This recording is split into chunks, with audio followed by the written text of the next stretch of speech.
When it comes to prestigiously badged, mid-sized executive German cars, traditional thinking used to suggest that estates were fine, but five-door hatchbacks weren't. Audi, however, hasn't made it to the top of the pile by traditional thinking, and in the last decade has turned such thinking on its head with its A5 Sportback, the second generation version of which has been significantly improved here with mild hybrid engineering and a classier, better connected cabin. Plus, of course, as ever, you get a double dose of Vorsprung durch Technik. So, what's Audi's idea of how a Gran Turismo styled car of this size should drive? Well, very luxury orientated, as you might expect. Certainly downsizing into an A5 Sportback from Audi's larger GT, the A7 Sportback, wouldn't be too taxing. In terms of what's been changed here, the key thing is Audi's adoption of mild hybrid engine technology almost right across the board, with a 12-volt MHEV setup provided for virtually all the brand's four-cylinder engines.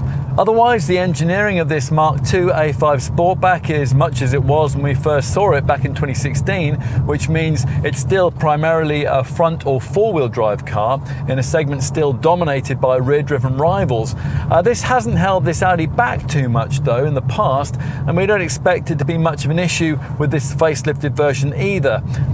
Potential customers for this car tend to prioritise comfort and refinement rather than on-the-limit handling, and this A5 continues to deliver impressively in both those areas. The only real caveat here lies with the firmer sports suspension that you have to have with the S-Line trim level that most customers choose.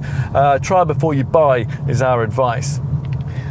Now, we mentioned the mild hybrid technology. The only power plant that doesn't get that is the older tech 2-litre diesel fitted to the 190 PS 40 TDI Quattro derivative.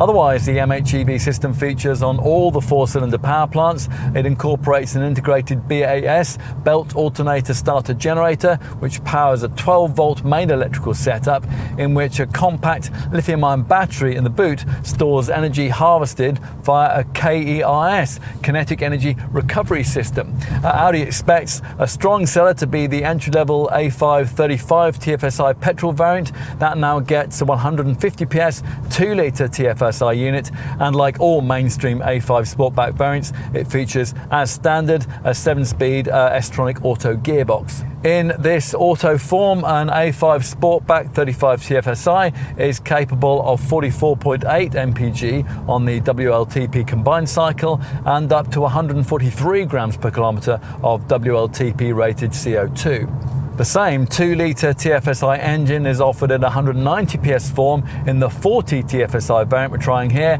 and in 245 PS guys in the 45 TFSI Quattro.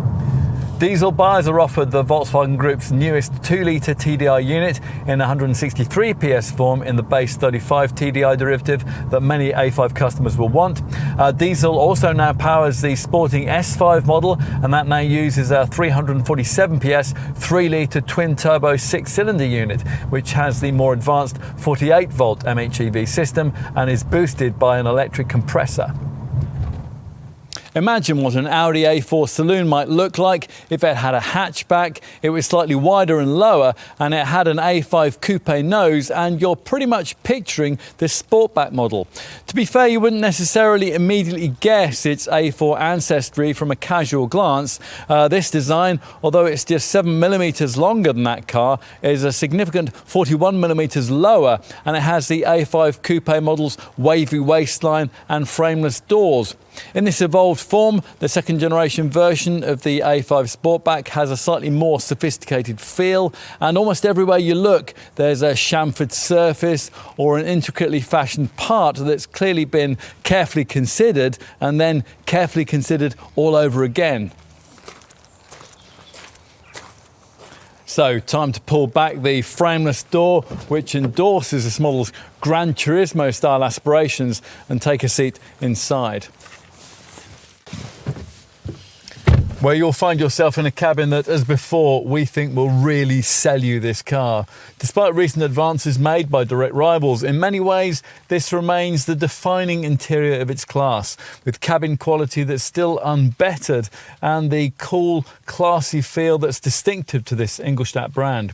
Now, the key change here is the addition of this now much larger 10.1-inch central infotainment screen with its more sophisticated graphics, its acoustic touch functionality and its natural language voice control.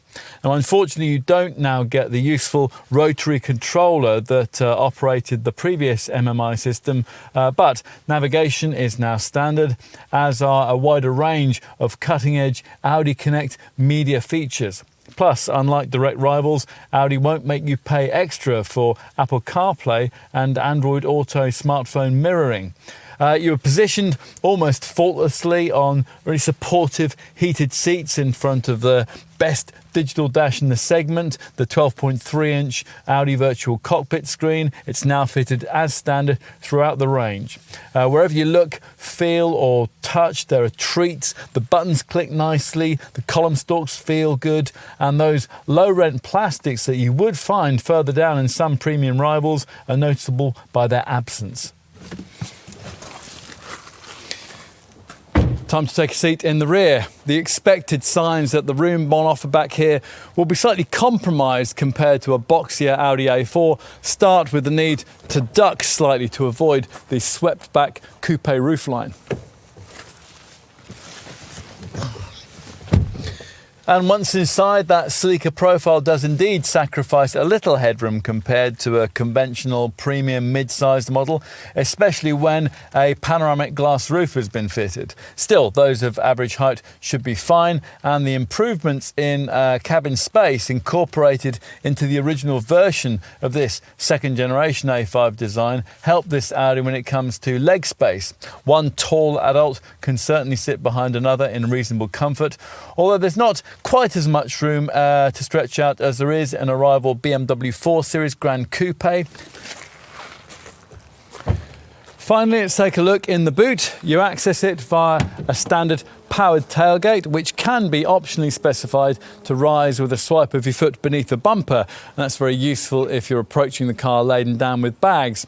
Once the hatch raises, a class competitive 480 litre capacity is revealed. Audi offers a 40-20-40 split fold arrangement for the rear seat back as a standard feature on the A5 models, and that means that you can push through long items like skis without disturbing rear seated occupants.